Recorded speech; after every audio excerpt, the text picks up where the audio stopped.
Mass image కోసం చాలా మంది ట్రై చేస్తూ ఉంటారు జనరల్ గా. మరి మీరు అలా ట్రై చేయొచ్చు. ఇది ఒక మంచి సబ్జెక్ట్ అని ఎందుకు తీసుకున్నారు అసలు? ఎందుకంటే నాకు తెలిసి ఇది స్టార్ట్ మీ దగ్గరికి స్టోరీ వచ్చినప్పటికి బలగం రిలీజ్ అయ్యి సక్సెస్ అయ్యి కూడా ఇంకా బలగం వస్తుందని కూడా తెలియదు.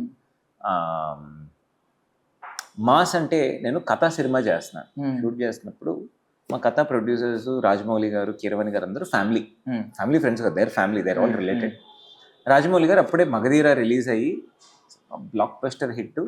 మా సెట్ లో కూర్చొని సమ్మర్ హాలిడేస్ వాళ్ళ పిల్లలు కార్తికేయ అండ్ మయూక వీళ్ళందరూ వచ్చి, ఇప్పుడు హీరో సింహ గారు వాళ్ళందరూ ఆల్ వెరీ కిడ్స్ వచ్చి మేమందరం ఆడుకునే వాళ్ళం. నేను కూడా కాలేజ్ సెకండ్ ఇయరే కదా, అన్నయ్య అని పిలిచి ఆడుకునే వాళ్ళం.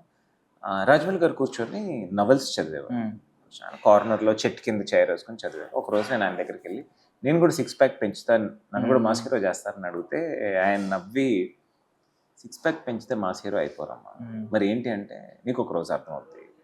This was the conversation Rajamouli గారికి.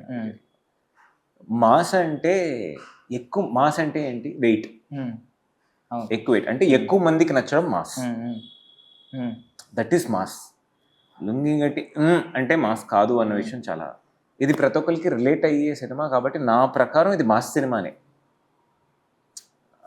ఈ సినిమా ప్రతి లైన్ మ్యాన్ లేని మనిషి ఉన్నాడు, ప్రతి ఒక్కరి లైఫ్ లో లైన్ మ్యాన్ ఉంటారు. కొంచెం పెద్ద పెద్ద అపార్ట్మెంట్ లో ఉన్న వాళ్ళకి తెలియదేమో కానీ ఆ 1% అని పక్కకు తీసేద్దాం, ఈ జూబ్లీ హిల్స్ అని పక్కకు తీసేద్దాం, జూబ్లీ హిల్స్, బంజారా హిల్స్ అని పక్కకు తీసేస్తే మిగతా వాళ్ళందరూ లైన్ మ్యాన్.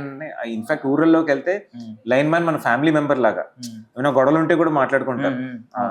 అన్న తమ్ముడు గొడవల వరకు కూడా లైన్ మ్యాన్ వస్తారు. ఇంతరా తమ్ముడే కదా వదిలే పొలం ఏమైంది అన్నట్టు అంత. సో ఇంతకన్నా మాస్ ఏమి ఉండదు.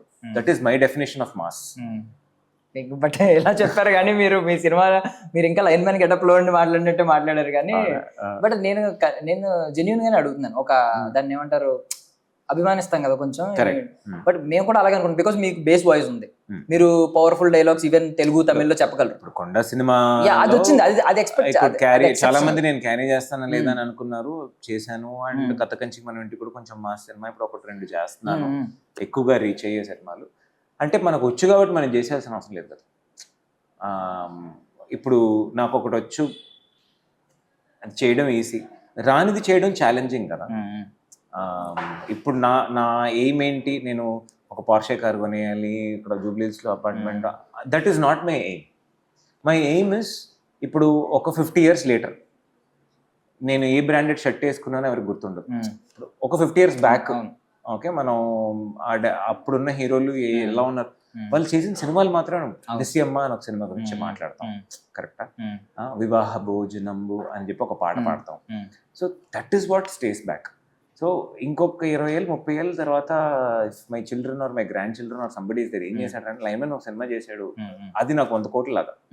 లైన్ మ్యాన్ల గురించి చేసిన సినిమా ఇది ఒకటే ఉంది, యూనో ఇదే ఫస్ట్ ఫిల్మ్ లైన్ మ్యాన్ల గురించి ఒక సినిమా చేశారు అని ఒక మాట రావడం is more than 100 crores earning for me.